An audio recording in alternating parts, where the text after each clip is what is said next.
vardım gelleri çandı bile garip kızım ama seni hayretin amirdiğimi kestim dukana seni.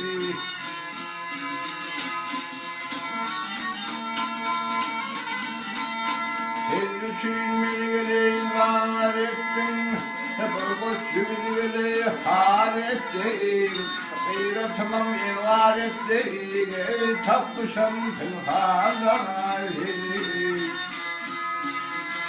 Hey Mahmudan hey,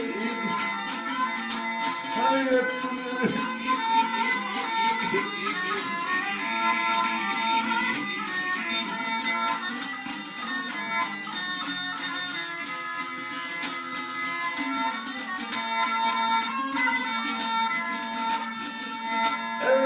Tabii gelirani de koydum,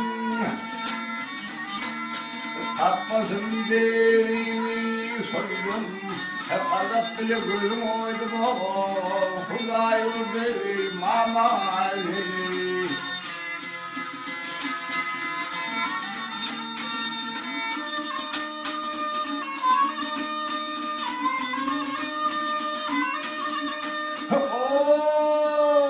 Satın oldu gelirey yolum tutayım, kanim oldu gelir üstüm basayım, kulağımı burnumu keseyim, refayı cahana seni. Yorumu çaptım elinden gelirim, indir soğadım. Gayrettirganatım dilerim gelgiri oraya çiğne kananı.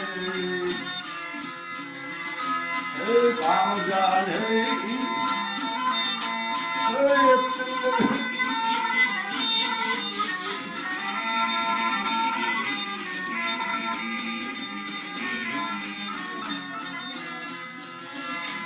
Gayrettim kanatım dilerim gelgiri oraya çiğne kananı.